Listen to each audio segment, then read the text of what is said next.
चलिए प्रश्न 1 नंबर है कि अग्निशामक यंत्र में किस गैस के झोंके निकलते हैं?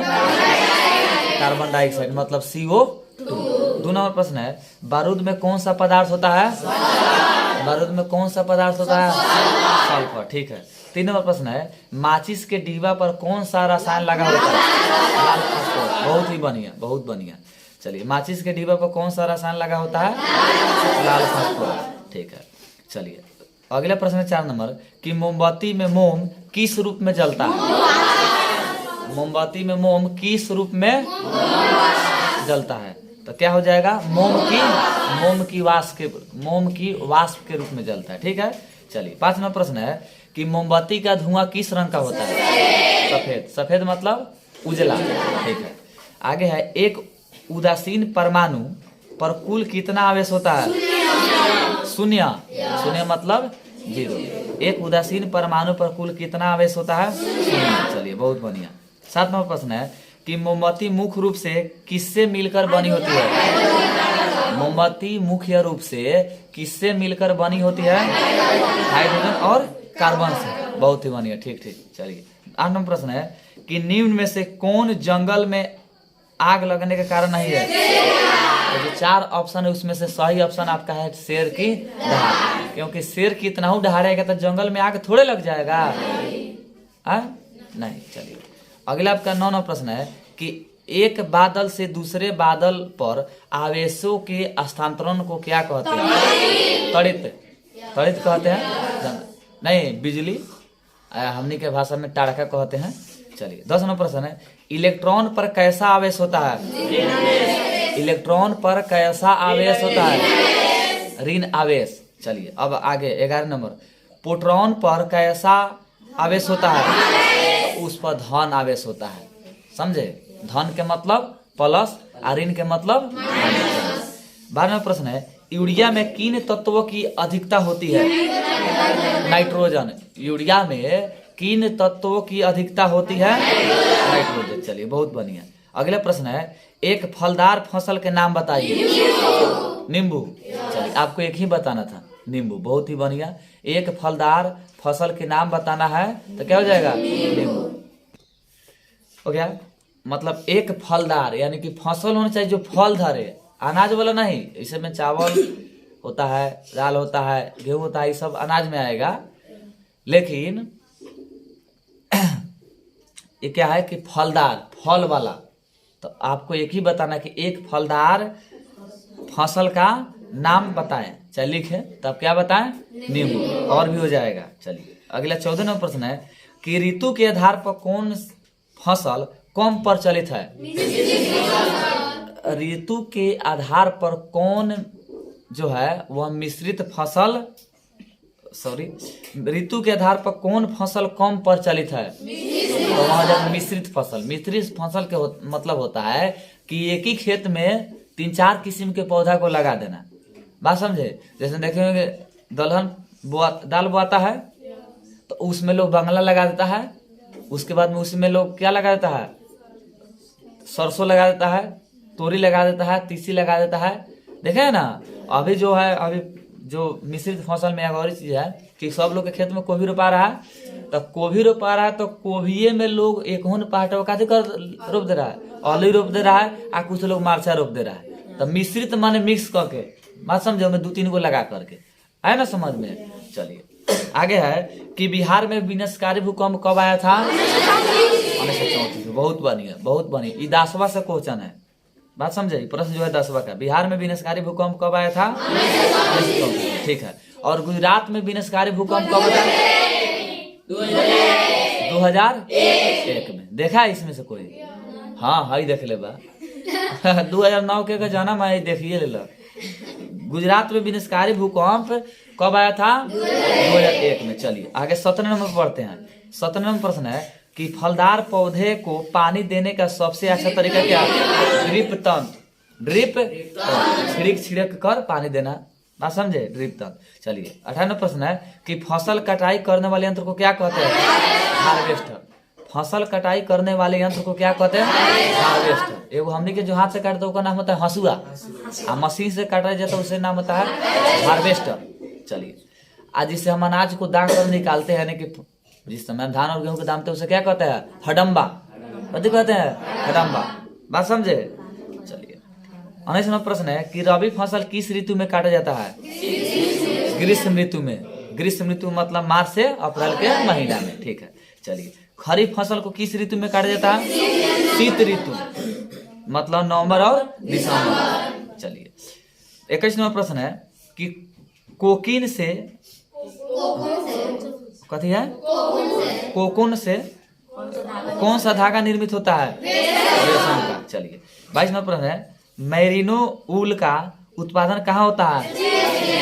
स्पेन में। कहाँ होता है? स्पेन में। चलिए आगे है किस प्रकार के कपड़े में फूफद लग जाता है? किस पर, हाँ फफूंद, हाँ फफूंद है।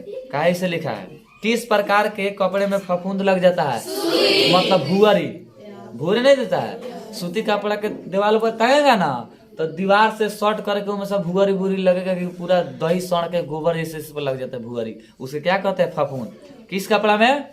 किस प्रकार के कपड़े में फफूंद लग जाता है? तो सूती कपड़े में। चलिए 24 नंबर प्रश्न है सर्वप्रथम किस पौधे से रेशा प्राप्त किया जाता है? हेम से। सर्वप्रथम किस पौधे से रेशा प्राप्त किया जाता है? हेम से। चलिए बहुत बढ़िया। आगे है रेशम का प्रयोग सर्वप्रथम किस देश में किया गया था? रेशम का प्रयोग सर्वप्रथम किस देश में किया गया? चीन में। अगला प्रश्न है कि मलमल के कपड़े के लिए कौन सा शहर प्रसिद्ध है? ढाका। मलमल के कपड़े के लिए कौन शहर प्रसिद्ध है? ढाका। आगे प्लास्टिक के बोतल के निर्माण में सामान्यतः किसका प्रयोग होता है? पीईटी का। ऑप्शन में क्या आएगा? पीईटी का। चलिए 8 नंबर प्रश्न है पैरासूट के निर्माण में किस रेशे का प्रयोग होता है? नायलॉन। नायलॉन ना होता है? ठीक है। अगला प्रश्न है कि पृथ्वी पर किसी वस्तु में भार किस बल के कारण होता है? सबके याद है? बहुत बढ़िया, गुरुत्वाकर्षण बल के कारण। चलिए 10 नंबर प्रश्न है कि पानी से भरी बाल्टी उठाते समय, पानी से भरी बाल्टी, खाली बाल्टी नहीं, यहाँ बात है पानी से भरी बाल्टी उठाते समय कौन सा बल लगाते हैं? पेशीय बल। समझ में आया? चलिए आगे घर्षण को कम करने के लिए किसे बनाया जाता है? बॉल और बेरिंग के। और बॉल बेरिंग कहाँ होता है? साइकिल का धुरा उरा होता है, चक्का उका उसमें लगता है, साइकिल में होता है, गाड़ी उड़ी में होता है। चलिए आगे है ऊर्जा के कारण कौन सा ऊर्जा उत्पन्न होता है? सॉरी, घर्षण के कारण कौन ऊर्जा उत्पन्न होता है? उष्मीय ऊर्जा। घर्षण के कारण जो होता है वहाँ उष्मीय ऊर्जा उत्पन्न होता है। चलिए बहुत बढ़िया। आगे है प्रश्न किस माध्यम में घर्षण का मान अधिक होगा? किस माध्यम में घर्षण का मान अधिक होगा? तो शहद से। शहद होता है मध से, हनी। चलिए 14 इसके इस पार्ट का 14 नंबर प्रश्न माने अगला प्रश्न है कैरम बोर्ड पर पाउडर छिड़कने पर घट जाता है। कैरम बोर्ड पर पाउडर छिड़कने पर घट जाता है, क्या घट जाता है? पाउडर छिड़क देंगे कैरम बोर्ड पर, मारेंगे ना खूब फिसलता है, छलता है, और नहीं रखे तो घर से थोड़ा सा मारेंगे तो ज्यादा दूर नहीं जा पाता है, छलता नहीं है, फिसलता नहीं है। आगे प्रश्न है घर्षण बल किसका विरोध करता है? गति का। चलिए बहुत बढ़िया। आगे प्रश्न है दही में कौन सा जीवाणु पाया जाता है? कौन जीवाणु? दाल में थोड़े। दही में कौन जीवाणु पाया जाता है? लैक्टोबैसिलस। नाम लिखा सही से नहीं, लैक्टोबैसिलस। दही में कौन सा जीवाणु पाया जाता है? लैक्टोबैसिलस। चलिए 17वां प्रश्न है पावरोटी किस कारण से फूलता है? ईस्ट। पावरोटी किस कारण से फूल जाता है? ईस्ट के कारण। चलिए अगले प्रश्न है सर्दी जुकाम किस सूक्ष्म जीव के कारण होता है? सर्दी जुकाम किस जीवाणु के कारण होता है? विषाणु के कारण। ठीक है। चलिए 19 नंबर प्रश्न है इसमें का गंदे सड़े पानी में सूक्ष्म जीवों को मारने के लिए किसका प्रयोग होता है? Bleaching powder. ब्लीचिंग पाउडर छिड़क देते हैं, आटा जैसे होता है, नहीं सूखा पाउडर जैसे होता है, वो छिड़क देते हैं, जो कीटाणु जीवाणु जो होता है क्या होता है? मर जाता है। यही प्रश्न है कि गंदे सड़े पानी में, यानी कि नाली के मोरी ओरी के पानी नहीं होता है, गंदे सड़े पानी में सूक्ष्म जीवों को मारने के लिए किसका प्रयोग होता है? तो ब्लीचिंग पाउडर। चलिए आगे है दही में जोरन किससे दिया जाता है? जीवाणु से। बात समझे? दही में जो जोरन दिया जाता है उसमें क्या होता है? तो उसमें जीवाणु होता है नहीं। चलिए, दही में जोरन किससे दिया जाता है? जीवाणु से। बहुत बढ़िया। आगे है प्रश्न, महत्वपूर्ण प्रश्न है। चलिए, 9th क्लास के विज्ञान का प्रश्न है। चेचक के टीके की खोज कितना है? 1798 में किस वैज्ञानिक ने किया था? एडवर्ड जेनर ने। आपसे यहाँ 2 प्रश्न पूछेगा कि चेचक के टीके की खोज कब हुई थी? 1798 में। और दूसरी प्रश्न है कि चेचक के टीके की खोज किस वैज्ञानिक ने की थी? एडवर्ड जेनर ने। बहुत ही बढ़िया। चलिए, एक अगले प्रश्न है, पोलियो किस कारण से होता है? पोलियो विषाणु के कारण से होता है। चलिए, अगला प्रश्न है, वायुमंडल में सबसे अधिक किस गैस का मिश्रण मात्रा है? प्रश्न क्या है समझिए। वायुमंडल में सबसे अधिक किस गैस की मात्रा है? वायुमंडल नाइट्रोजन। चलिए, बहुत बढ़िया। नाइट्रोजन का संकेत क्या होता है? कौन बताएगा? एन। चलिए, अगला प्रश्न है, मलेरिया रोग के सूक्ष्मजीव के वाहक का नाम है?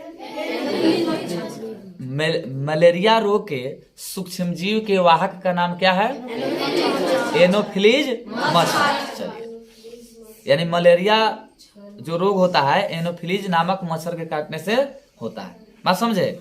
चलिए, प्रश्न क्या था कि मलेरिया रोग के सूक्ष्मजीव के वाहक का क्या नाम है? तो एनोफिलीज मच्छर। चलिए, सिरका का उत्पादन किस सूक्ष्मजीव की सहायता से किया जाता है? ईस्ट से। बहुत बढ़िया। आगे प्रश्न है कि दलहनी पौधे के जड़ में कौन सा जीवाणु पाया जाता है? राइजोबियम। दलहनी पौधे के जड़ों में यानी कि उनमें जो गांठ होता है, गिर है, उसमें कौन सा जीवाणु पाया जाता है? राइजोबियम। ठीक है। चलिए, आगे प्रश्न है कि दाब किसके बराबर होता है? बल बाटा क्षेत्रफल के। बहुत बढ़िया, बहुत बढ़िया। प्रश्न है, जल की गहराई में दाब का मान क्या होता है?